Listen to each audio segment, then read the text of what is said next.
A century of storms, the most devastating hurricanes of the 1900s. Welcome to our countdown of the most notable hurricanes from the 1900s through the 2000s. These storms, much like the forces of nature that shape our planet over millennia, have left a lasting impact on the regions they struck, both in terms of human cost and financial damage. From the windswept dunes of the Outer Banks to the sun-drenched beaches of South Florida, we will journey through time, revisiting these catastrophic events. We will bear witness to the destructive power of nature and the resilience of the human spirit in the face of such overwhelming adversity. Join me as we unravel the stories behind these storms, exploring their origins, their impacts, and the lessons we have learned from them. Hurricane Ike, the Gulf Coast endures, 2008. In the waning days of the 2008 hurricane season, a new threat emerged from the tropical Atlantic, Hurricane Ike. Born from a wave off the coast of Africa, Ike rapidly intensified into a fearsome Category 4 hurricane, its eye a menacing maw aimed directly at the heart of the Gulf Coast. On September 13, 2008, Ike slammed into Galveston Island, Texas, with the raw fury of nature unleashed. Winds exceeding 110 miles per hour tore through coastal communities, peeling back roofs and reducing structures to rubble. A towering storm surge, exceeding 20 feet in some areas, swallowed entire neighborhoods, leaving behind a trail of devastation. As Ike churned inland, its wrath continued unabated. Millions across Texas and Louisiana were plunged into darkness as power grids buckled under the onslaught. Inland flooding, fueled by torrential rainfall, added to the widespread chaos. The economic impact was staggering, with estimates exceeding $30 billion in damages. Yet even amidst the wreckage, the indomitable spirit of the Gulf Coast shone through. Neighbors helping neighbors, communities rallying together, a testament to the resilience of those who call this storm-tossed region home. Hurricane Ike served as a stark reminder of the capricious nature of the sea and the importance of preparedness in the face of such formidable forces. Hurricane Wilma, a record-breaking fury, 2005. The 2005 hurricane season will forever be etched in memory as one of the most active and destructive on record. Among the many storms that raged that year, Hurricane Wilma stands apart, a tempest of unprecedented intensity. Born in the warm waters of the Caribbean Sea, Wilma rapidly intensified, its winds reaching a staggering 185 miles per hour, making it the most intense Atlantic hurricane ever recorded at the time. Wilma's fury was first felt in the Yucatan Peninsula, where it stalled for days, battering the region with relentless winds and torrential rainfall. Tourist resorts lay in ruins, and coastal communities were inundated by a relentless storm surge. Moving northward, Wilma set its sights on Florida, the Sunshine State, bracing for yet another blow in a season already filled with storms. On October 24, 2005, Wilma made landfall in southwest Florida as a Category 3 hurricane, its powerful winds and heavy rains lashing the densely populated region. From Naples to Miami, the storm left its mark, uprooting trees, downing power lines, and causing widespread flooding. Though Wilma's passage was mercifully swift, its impact was profound. The economic toll was estimated at over $20 billion, a testament to the hurricane's destructive power. Yet, as with countless storms before, the spirit of resilience shone through. Communities came together to rebuild, proving that even in the face of nature's fury, hope and determination can prevail. Hurricane Charley, a compact fist of fury, 2004. In the annals of meteorological history, Hurricane Charley stands out as a stark reminder that size isn't everything. Though relatively small in stature compared to its hurricane brethren, Charley packed a punch that belied its diminutive size. Born in the tropical breeding grounds near the Cape Verde Islands, Charley tracked westward across the Atlantic, gaining strength as it fed on the warm ocean waters. By the time it approached the Lesser Antilles, Charley had transformed into a Category 4 hurricane, its eye a tightly wound coil of destructive energy. The islands of Grenada and Jamaica bore the brunt of Charley's initial fury, experiencing widespread damage from the storm's high winds and heavy rainfall. But it was the United States, specifically the state of Florida, that lay squarely in Charley's crosshairs. On August 13, 2004, Charley slammed into the southwest coast of Florida near Punta Gorda, its compact core-packing winds in excess of 150 miles per hour. The storm's rapid intensification and unexpected shift in track caught many off guard, leaving little time for preparation. Charley's eye, a mere 7 miles wide, cut a swathe of destruction across the state, its powerful winds reducing mobile homes to splinters and peeling roofs off sturdy structures. The storm's rapid forward motion spared Florida from the catastrophic storm surge that often accompanies major hurricanes. However, the economic impact was still significant, with estimates exceeding $15 billion in damages. Charley served as a stark reminder of the unpredictable nature of hurricanes and the importance of heeding even the slightest warnings from Mother Nature. In September of 1998, a powerful hurricane named Georges emerged from the tropical Atlantic, setting its sights on a path of destruction that would span thousands of miles and impact millions of lives. Born from a tropical wave off the coast of Africa, Georges rapidly intensified, its swirling bands of thunderstorms growing ever more organized as it tracked westward. The Leeward Islands were the first to feel Georges' wrath, enduring hurricane-force winds and torrential rainfall. As the storm churned westward, it continued to strengthen, reaching Category 4 intensity before slamming into Puerto Rico. The island, still reeling from the impact of Hurricane Marilyn 3 years prior, faced widespread devastation. Homes were reduced to rubble, trees were uprooted like twigs, and power outages plunged the island into darkness. Undeterred, Georges continued its destructive march, pummeling the Dominican Republic and Haiti with relentless fury. Mudslides cascaded down deforested hillsides, burying entire villages, while coastal communities were inundated by storm surge. The human toll was catastrophic, with hundreds of lives lost across the ravaged islands. Weakening slightly as it moved into the Gulf of Mexico, Georges made its final landfall near Biloxi, Mississippi as a Category 2 hurricane. Though its winds had diminished, Georges still packed a powerful punch. Heavy rains triggered widespread flooding, while storm surge inundated coastal areas. The storm's impact was felt as far north as the Ohio Valley, where heavy rainfall caused rivers to swell beyond their banks. The year 1999 saw the Atlantic hurricane season roar to life with a tempest named Floyd, a storm that would etch its name into the annals of history as one of the wettest and most destructive to ever strike the eastern United States. Born from a tropical wave off the coast of Africa, Floyd followed a familiar path, gaining strength as it moved westward across the warm tropical Atlantic. By the time it approached the Bahamas, Floyd had swelled into a fearsome Category 4 hurricane, its massive wind field stretching hundreds of miles across. The islands were battered by high winds and torrential rainfall, but the worst was yet to come. Floyd's track shifted northward, setting its sights on the heavily populated eastern seaboard of the United States. Up and down the coast, from Florida to the Carolinas, a sense of dread settled in as Floyd drew near. Millions heeded evacuation orders, seeking higher ground as the storm approached. On September 16, 1999, Floyd made landfall near Cape Fear, North Carolina, as a Category 2 hurricane. Though its winds had weakened, Floyd's true threat lay in its prodigious rainfall. Days of relentless downpours transformed rivers into raging torrents, overwhelming dams and levees. Floodwaters surged through towns and cities, inundating homes, businesses, and vast swaths of farmland. In North Carolina, the Tar River experienced record flooding, its crest exceeding previous records by over 10 feet. The devastation was widespread, with billions of dollars in damages and countless lives upended by the storm's relentless deluge. In the heart of the 1995 hurricane season, a storm named Opal emerged as a potent reminder of nature's capricious power. Born in the western Caribbean Sea, Opal initially seemed an unremarkable blip on the radar, a tropical depression meandering westward with little fanfare. But appearances can be deceiving, as Opal was about to prove with devastating effect.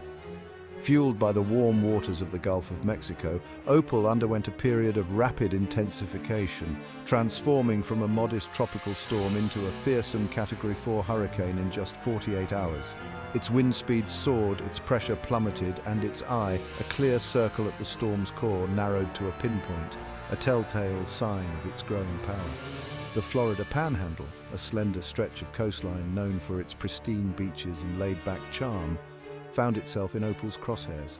On October 4th, 1995, Opal slammed ashore near Pensacola Beach, Florida, packing winds of 150 miles per hour and unleashing a storm surge that swallowed entire coastal communities. Homes were ripped from their foundations, beachfront businesses were reduced to rubble, and towering dunes were flattened like sandcastles before a child's hand. Opal's fury was not confined to the immediate coast.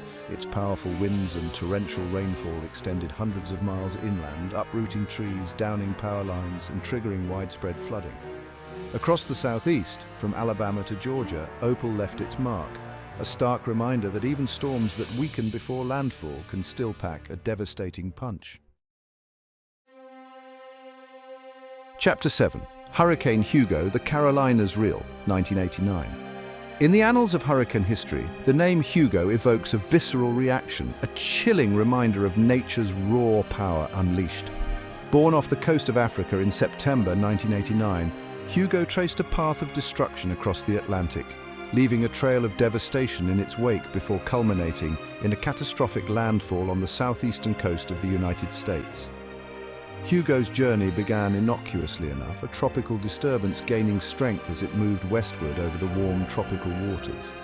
But as it approached the Caribbean, Hugo underwent a period of explosive intensification, transforming into a monstrous Category 5 hurricane, its winds reaching a staggering 160 miles per hour. The islands of Guadeloupe, Montserrat, and Antigua bore the brunt of Hugo's initial fury, enduring winds that stripped vegetation bare, peeled roofs off buildings, and sent debris flying through the air with lethal velocity. After devastating the Caribbean, Hugo set its sights on the United States. On September 21, 1989, the storm slammed into the South Carolina coast near Charleston, its eye a swirling vortex of destruction, packing winds of 135 miles per hour. A storm surge exceeding 20 feet in some areas inundated coastal communities, while torrential rainfall caused widespread flooding inland. Hugo's impact was catastrophic. Charleston, a city steeped in history, was battered beyond recognition. Antebellum mansions were reduced to rubble, ancient oak trees were uprooted like weeds, and the city's historic waterfront was left in shambles. The storm's fury extended far inland, with hurricane-force winds recorded as far north as Charlotte, North Carolina. Chapter 8. Hurricane Allen, A Brush with Catastrophe, 1980. The 1980 hurricane season will forever be remembered for the arrival of Hurricane Allen, a storm of extraordinary power that left an indelible mark on the Caribbean and the Gulf of Mexico. Born from a tropical wave off the coast of Africa, Allen embarked on a westward journey that would see it reach the pinnacle of hurricane intensity, becoming one of the most powerful storms ever recorded in the Atlantic Basin. As Allen churned westward, it underwent a period of rapid intensification, its winds increasing at an alarming rate. By the time it reached the eastern Caribbean, Allen had transformed into a monstrous Category 5 hurricane, its eye a clear, calm center, surrounded by a swirling maelstrom of towering thunderstorms. The islands of Barbados, St. Lucia, and St. Vincent were battered by Allen's fury, enduring winds that exceeded 160 miles per hour. Across the Caribbean, Allen's impact was catastrophic. Homes were reduced to rubble, trees were snapped like twigs, and coastal communities were inundated by storm surge. The storm's relentless winds and torrential rainfall triggered widespread flooding and landslides, leaving a trail of destruction in their wake. As Allen moved into the Gulf of Mexico, it weakened slightly but remained a formidable hurricane. The Texas coast braced for impact, but at the last moment, Allen veered slightly westward, sparing the state from a direct hit. Even so, Allen's outer bands brought high winds and heavy rainfall to the region, causing significant damage along the coast. Chapter 9. Hurricane Celia, Corpus Christi's Costly Winds, 1970. In the annals of Texas hurricane history, the name Celia evokes a mixture of respect and trepidation, a reminder of nature's capricious power and the devastating impact even a seemingly modest hurricane can have. Born in the warm waters of the Gulf of Mexico in late July 1970, Celia defied expectations, rapidly intensifying into a compact but potent hurricane that would leave an indelible mark on the Texas coast. Celia's early days were unremarkable, a tropical depression meandering westward with little fanfare. But as it moved over the bathwater-like temperatures of the Gulf, Celia underwent a period of explosive intensification, its winds increasing from a modest 40 miles per hour to over 125 miles per hour in just 24 hours. By the time it approached the Texas coast, Celia had transformed into a Category 3 hurricane, its eye a tightly wound coil of destructive energy. On August 3, 1970, Celia slammed ashore just north of Corpus Christi, Texas, packing winds that belied its relatively small size. The city, caught off guard by the storm's rapid intensification, found itself directly in Celia's path. The storm's most devastating weapon proved to be its winds, which gusted to over 160 miles per hour in some areas, tearing through the city with the force of a runaway freight train. Celia's winds ripped roofs off homes and businesses, shattered windows and sent debris flying through the air with lethal velocity. The storm surge, though less significant than initially feared, still caused widespread flooding along the coast, inundating low-lying areas and causing extensive damage to waterfront properties. In the aftermath of Celia's fury, Corpus Christi lay in ruins, its streets littered with debris, its buildings scarred by the storm's relentless winds. Chapter 10. Hurricane Camille, the Mississippi Mauler. In the pantheon of Atlantic hurricanes, Camille stands as a stark and sobering reminder of nature's untamed power, a storm that etched its name into history through a combination of brute force and sheer destructive capacity.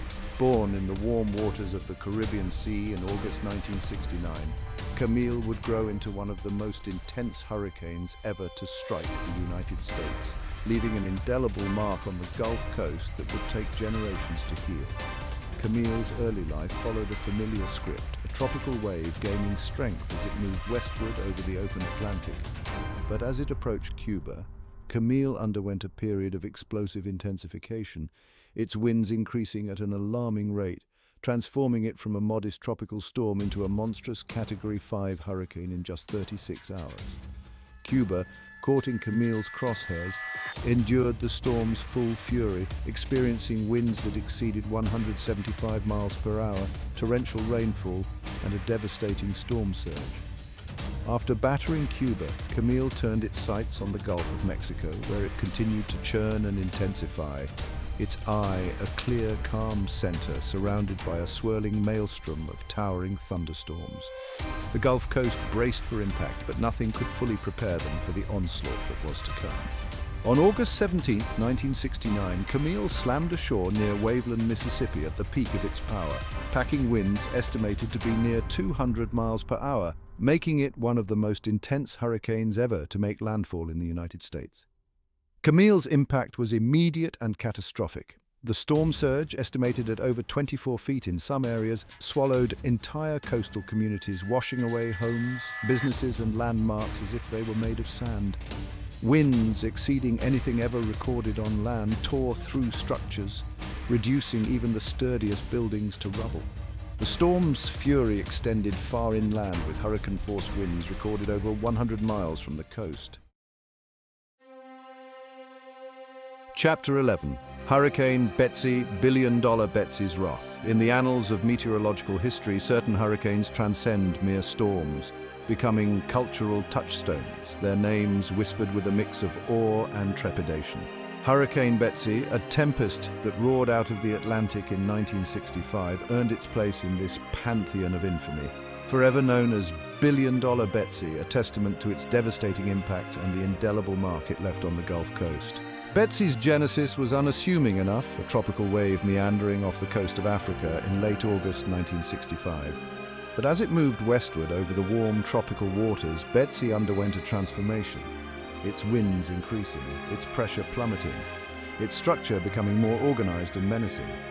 By the time it reached the Bahamas, Betsy had blossomed into a powerful Category 4 hurricane, its eye a clear, calm center surrounded by a swirling maelstrom of towering thunderstorms.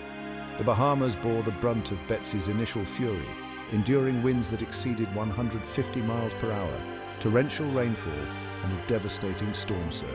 Homes were reduced to rubble, trees were uprooted like weeds, and coastal communities were inundated, the sea reclaiming what was once land. But Betsy's wrath was far from spent. After battering the Bahamas, the storm turned its sights on the Gulf of Mexico, where it continued to churn and intensify, its path aimed squarely at the heart of the United States oil and gas industry.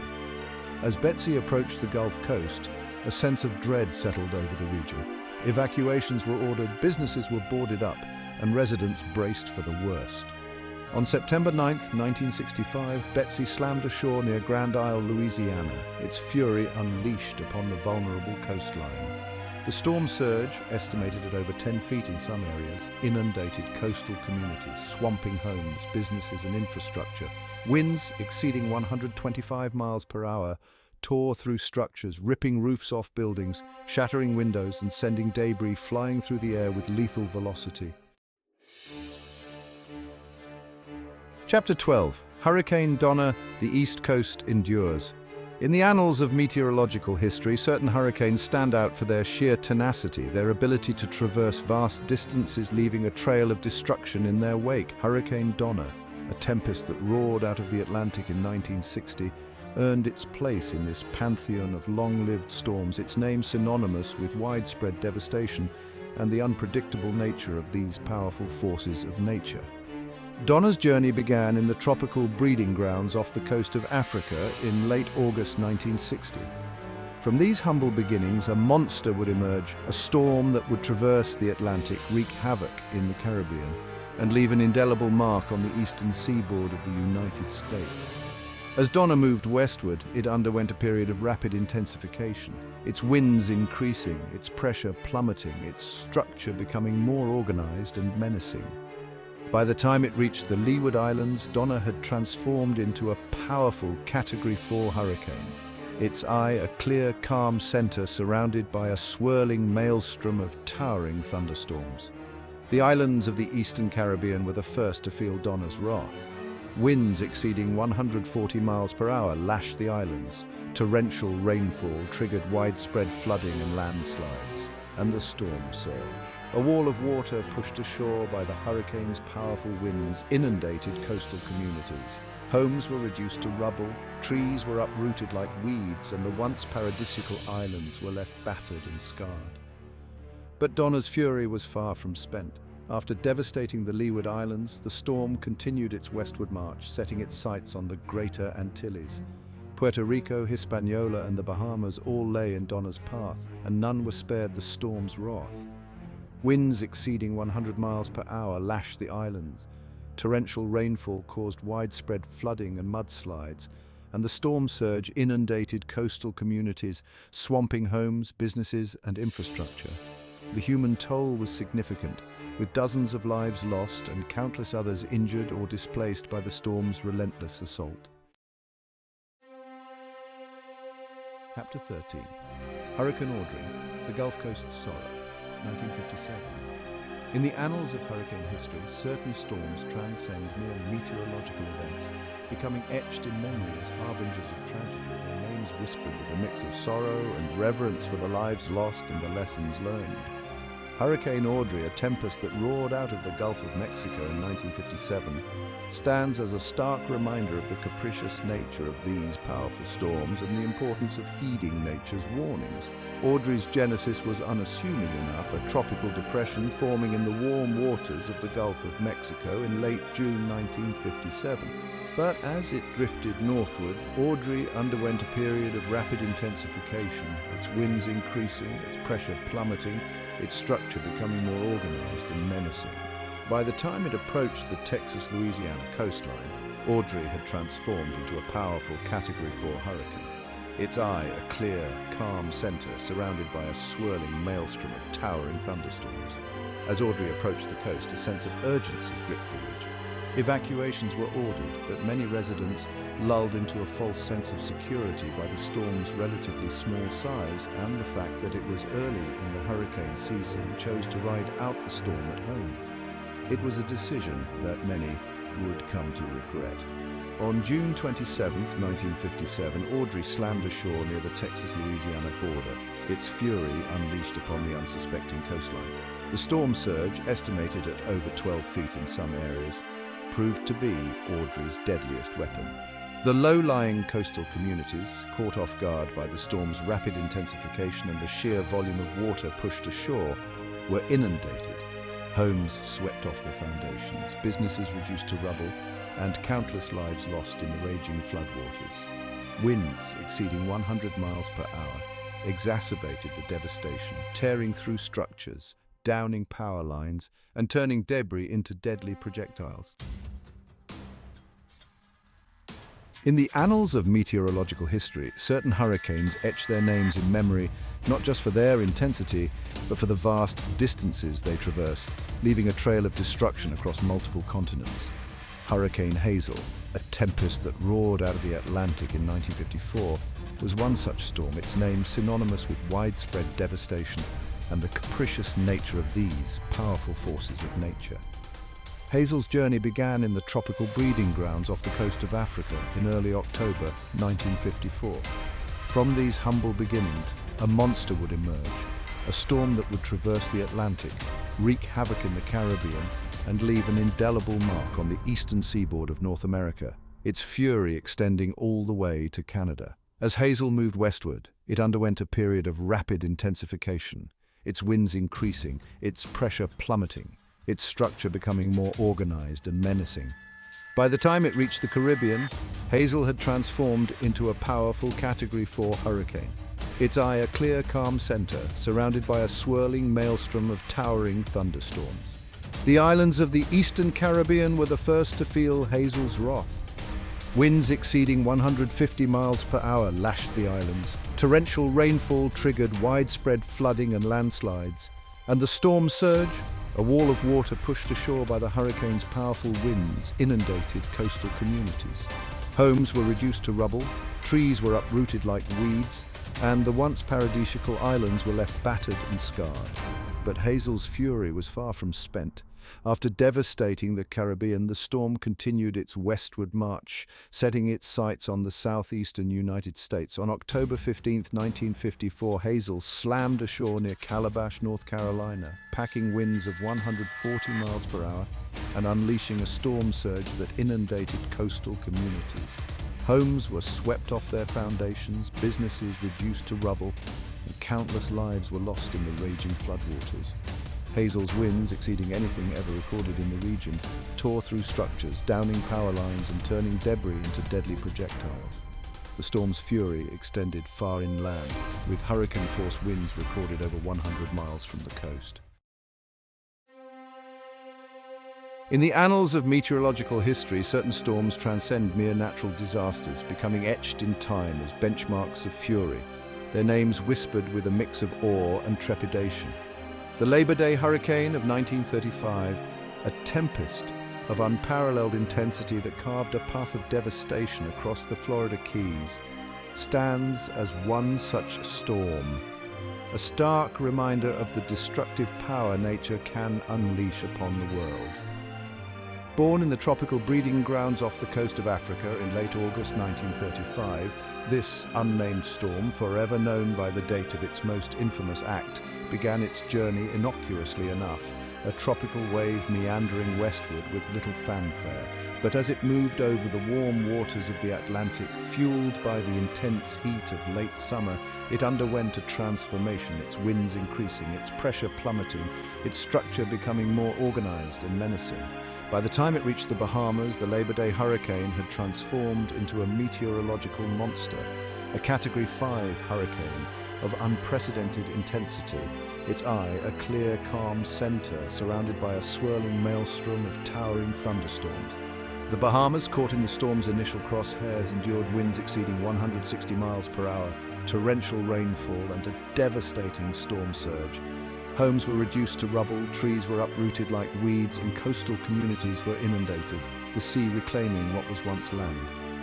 But the storm's fury was far from spent. After devastating the Bahamas, the Labor Day hurricane turned its sights on the Florida Keys. a chain of islands known for their laid-back charm and stunning natural beauty.